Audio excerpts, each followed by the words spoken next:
Rukun haji dan umroh ialah pertama yaitu adalah ihram.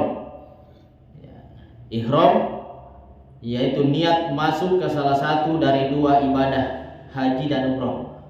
Ya, meloki ke haji, meloki ke umroh. Ya, apa kurma tu pamularo ini akan nih kalau oh ini akan ya melokalo umroh, meloka haji. Kemudian haji dan umroh di saat meniatkan itu mengenakan pakaian tidak berjahit dan mengucapkan talbiyah. Ya, pakaian tidak berjahit dan dena ini roh maputewi pakai yang sudah biasa haji, sudah biasa umroh. Ya pacan-cane roh. Tidak ada pakaian dalam. Ya, seperti orang mati. Dena na baju lalang, dena tu masuk orang lalang, isio manikoro aja nata denda, pai kalu-kalu nih, itu pakaian ihram. Nah, ihram itu suatu rangkaian ibadah atau pakaian. Jadi biasa distilahkan kalau muhrim orang yang menggunakan pakaian ihram. Jadi jangan terbalik menggunakan kata muhrim dan mahram. Ya, kalau muhrim ya, pakaian ihram, orang berpakaian ihram. Kalau mahram orang yang tidak boleh dinikahi. Ya. Jadi kongka ero mahrome dewa di kubene. Makanya kubene ita mahram tak tu.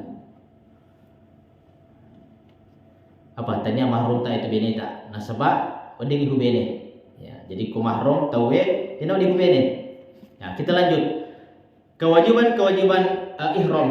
Ya, jadi yang pertama rukunnya haji dan umroh adalah ihram. Ya, kita sampaikan satu-satu.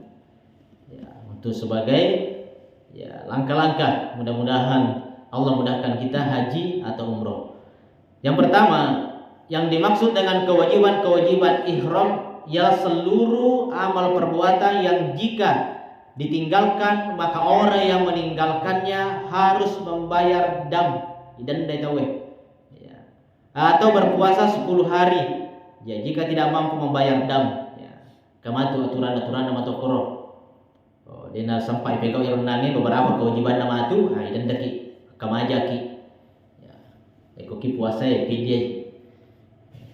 Yang pertama ihram dari mikot. Ini yang pertama ini. Agayasa mikot. Ya, mikot adalah tempat-tempat yang ditentukan pembuat syariat untuk ihram dari sana.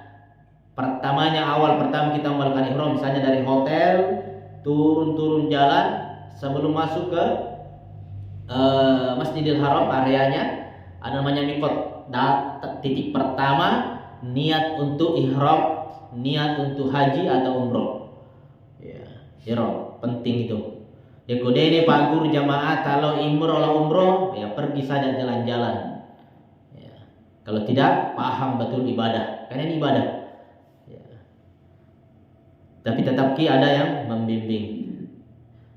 Kemudian jadi mikot adalah tempat-tempat yang ditentukan pembuat syariat untuk ihram dari sana. Artinya seseorang tidak boleh melintasinya tanpa ihram jika ia berniat menunaikan haji atau umroh. Ya, Abdullah bin Abbas radhiyallahu anhu berkata, Rasulullah sallallahu alaihi wasallam menentukan Dzulhulaifah sebagai mikot penduduk Madinah. Ya, Dzulhulaifah. Ya, dasar koro start pertama naro sebelum masuk. Kemudian Al-Juhfa sebagai mikot penduduk Syam. Ya, Syam itu luas. Qanal Manazil sebagai mikot orang-orang Najd dan Yalamlam sebagai mikot penduduk Yaman. Maka Rasulullah sallallahu alaihi wasallam bersabda, mikot-mikot tersebut milik penduduk setempat dan milik orang-orang yang bukan penduduk setempat yang ingin haji dan umroh. Ya, salah satunya nanti di situ kita ambil sebagai mikot tempat dasar tak matu. Ya, tergantung matu hotel yang tahu tiga cawe-cawe. Maka barang siapa datang dari mikot-mikot tersebut, maka tempat memulai membaca tahlil adalah daripadanya. Ya, Begitu juga penduduk Madinah, penduduk Mekah, mereka membaca tahlil dari Mekah. Ini diriwayatkan Al-Bukhari. Jadi yang pertama ihram dari miqat. Ya, jadi ada asal pertama kok ke nama apa boleh. Di situ mulai niat, baca tahlil, ya, talbiyah. Kemudian yang kedua, tidak menggunakan pakaian berjahit. Ya. Jangan karena pakaian mahal dibawa dari Indonesia, ya, tetap dipakai di dalam, tidak ada orang. Jadi orang yang ihram tidak boleh mengenakan baju atau gamis atau mantel, sorban, ya. Tidak menutup kepalanya dengan apapun. Ya, jangan dipakai dulu songkok hajinya. Ya. Dan tidak mengenakan sepatu, karena Rasulullah SAW bersabda, orang yang sedang ihram tidak boleh mengenakan baju, sorban, celana, mantel, kain tutup kepala, dan sepatu, kecuali barang siapa tidak mendapatkan 2 sandal, maka hendaklah ia mengenakan 2 sepatu. Ya, sandal boleh, penting. Tapi nara kemarin saya di sisa gagal yang dipakai, maka Rasulullah di dalam hadis ini mengatakan kecuali. Dan hendaklah ia memasukkan kedua sepatu tersebut dari bawah telapak kakinya. Ya, diriwayatkan Al-Bukhari. Jadi orang yang sedang ihram tidak boleh mengenakan pakaian yang pernah diberi wewangian. Ya, mapar kufur pakai.